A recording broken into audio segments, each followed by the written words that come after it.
Welcome to EduCasts, home of EduCasters. There is an emotional component to this that we often overlook. Doing requires vulnerability. When you sit in a lecture, you can hide. You can keep your head down, take notes, and stay anonymous. When you have to build something, perform something, or debug something, you are exposing your work to the world. You are saying, "I made this." This requires psychological safety. Students need to trust that they won't be mocked for a bad prototype. They need to trust that the teacher values the attempt. Creating this culture is the teacher's most important job. It means celebrating the spectacular failure. It means modeling vulnerability. The teacher admitting, "I don't know the answer to that. Let's figure it out." When students feel safe to take risks, their creativity explodes. When they feel judged, they play it safe. And playing it safe is the enemy of learning. Let's be fair to the skeptics. There are valid criticisms of the learning by doing movement, or at least the way it is often implemented. Criticism 1. Cognitive load theory. Researchers like Paul Kirschner have pointed out that unguided discovery can overwhelm novice learners. If you know nothing about chess, playing a game against a grandmaster doesn't teach you chess, it just confuses you. You need to be taught the rules and the moves first. Response. This is true. Learning by doing does not mean learning by yourself. Direct instruction has a place. It is the foundation. You teach the concept, reduce cognitive load, and then you apply it. The error is not in the doing, but in the timing. Criticism 2. It leaves gaps. If you learn history through projects, you might go really deep on World War II and completely miss the Cold War. Response. This is the breadth versus depth debate. The traditional system values coverage, mentioning everything once. The experiential system values understanding, mastering a few things deeply. We have to ask ourselves, is it better for a student to recognize the term McCarthyism on a multiple-choice test but not really know what it means, or to understand the mechanics of political paranoia deeply because they simulated it, even if they missed the chapter on the Suez Crisis? I would argue for depth every time. You can Google the Suez Crisis. You can't Google critical thinking. Why does this matter now more than ever? Because the economy has changed. The factory model of education was designed to produce factory workers. People who could follow instructions, show up on time, and do repetitive tasks without complaining. Robots do those jobs now, or software does. The modern economy does not reward compliance. It rewards innovation.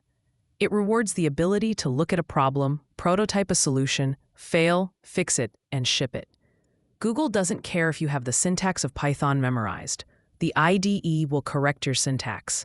They care if you can use Python to build a tool that solves a user's problem. If our schools continue to churn out compliant rule followers, we are preparing our children for a world that no longer exists. We are graduating them into obsolescence. We need to graduate doers.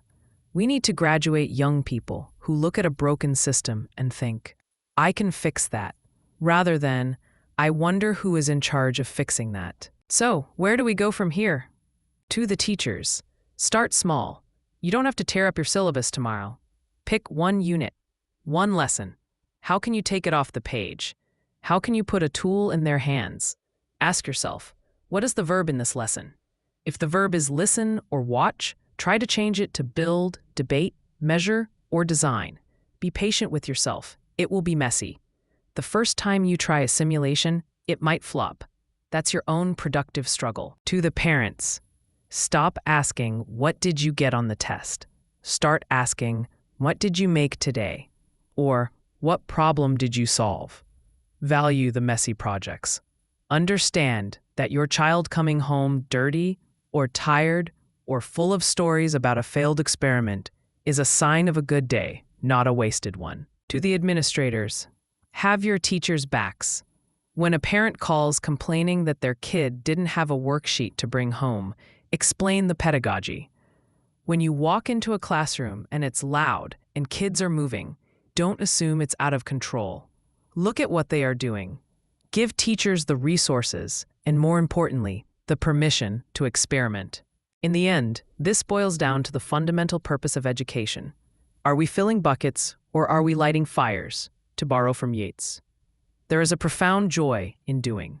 Watch a child who has finally balanced a block tower, or a teenager who has finally got their robot to navigate the maze. The look on their face is not relief. It is triumph. It is ownership.